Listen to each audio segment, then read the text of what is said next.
We do what's called a fee for service model. That doesn't mean it's a flat fee, which we'll hear people say, oh, it's a flat fee. It's not a flat fee. It's a fee for service. So once we speak with an initial potential new client and somebody retains, we know where we are with how we're going to start off on their case, whether it's a fresh start, meaning we're filing for divorce or filing an answer and moving forward, or whether we're getting in the case in the middle of it. We're going to ask questions about what type of issues are there with the children, if they're children, what type of issues are there in regards to the assets, and are people hiding things, and is there a reconstitution, is somebody going to ask for support, all of those different things. That goes into our pricing model on how we start the case. And then after that, once you get to the point to where we've either done temporary orders, or if we came in and it was, hey, we're coming in, we're going to get everything together and we're going to go to mediation. If we don't settle, now we're looking at the next step here. There could be additional hearings. Well, there would be a fee for that additional hearing depending upon what it is. There could be a fee now because they've served discovery or we've served discovery. There's a fee that we have for the discovery. Then there could be a situation where, okay, tried mediation before, it didn't work. The judge said, sorry, now you get on discovery, you're going back to mediation. Then there's a fee for us to go back to mediation. And ultimately, there could be a fee for us to go all the way to trial, okay?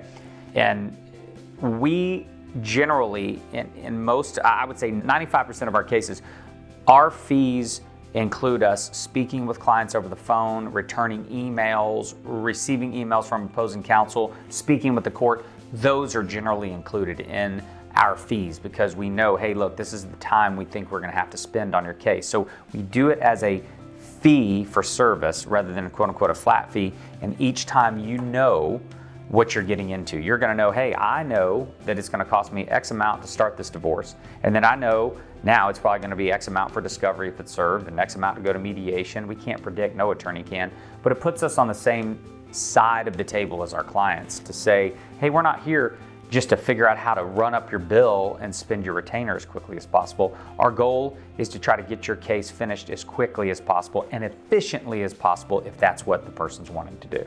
Because you're not charging them every time they pick up the phone and call you or send you an email like some attorneys do. No, we're not charging hourly, but we can track things from an hourly perspective, meaning when we go in to get ready for trial, we know what we've done because we've written down, we know we've talked to them on this day, and we know we've sent this many emails, we know we've spent this time getting pleadings together. So we're able to go in and create what's called our attorney's fee statement for us to be able to say, this is what we're going to argue for attorney's fees.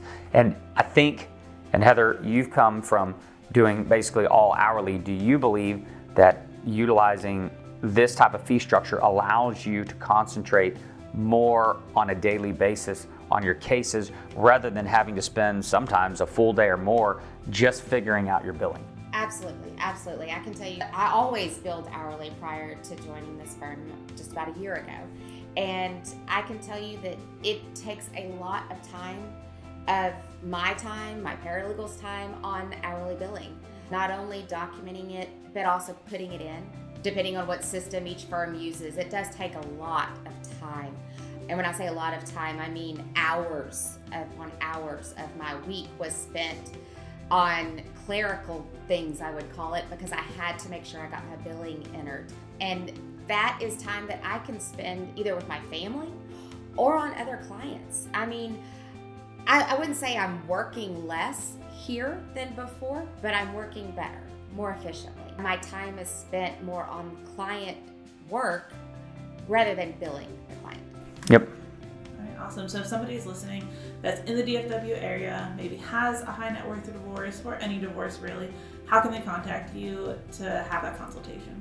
So they can contact us by phone, which is, our phone is 817-332-4477, same number we've had for at least 15 years. And then our website, we have a lot of information on our website as well on tumolaw.com, TUMOLAW.com.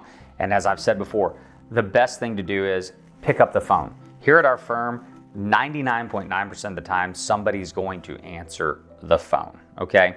And once that phone is answered, they're going to get you to the person that you need to speak to and or you want to meet with. We do consultations a lot over the phone, and then we have people who want to come in and do face-to-face. We have no issue, and we do not charge a fee for our initial consultations. That's just not the way that we work. It would be like walking into Walmart or walking into a grocery store and saying, we're going to charge you a fee just for walking in here today.